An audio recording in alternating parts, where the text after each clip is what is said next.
We're very lucky to be joined today by Nicky Morgan MP, the former Education Secretary. Just interviewing her quickly for Epigram. As a paper, we find ourselves covering stories surrounding sexism over and over again. I think there's also, just generally in our society, there is a sort of slightly casual misogyny and sexism. I was pretty unique in being one of the girls involved in, certainly in Alcott University Conservatives. I think there were more boys doing law than there were girls, which is when I studied at university.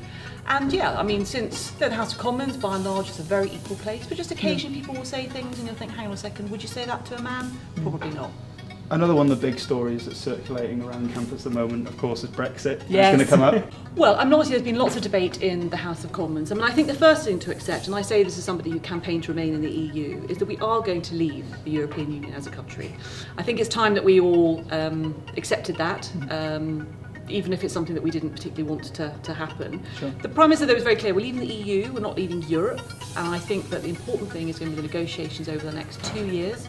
The relationship we end up with, she talks about a partnership with Europe, things like the Erasmus scheme and Horizon 2020, those who are reliant on EU funding, perhaps for research, that's been underwritten by the Treasury for a number of years, looking for more certainty around that. That's the kind of thing that I and other MPs will be pushing for. So far, actually, our economy has remained very strong, which gives confidence to those who wanted to leave.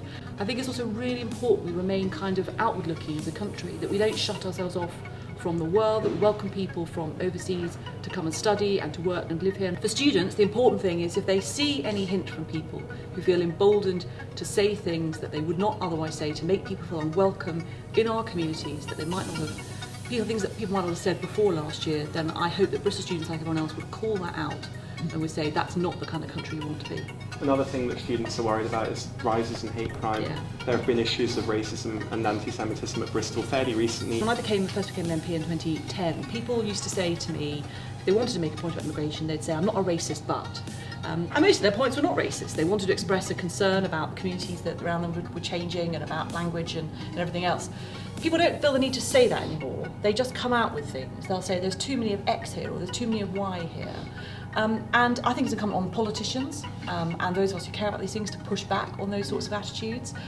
Sadly, you're right, there are incidents, and I think it's incumbent on those right at the very top to say this sort of behaviour, hate crimes, discrimination is completely unacceptable, and this is not what modern Britain is about. And on that point of sort of internationalism, we've got a lot of international students at Bristol.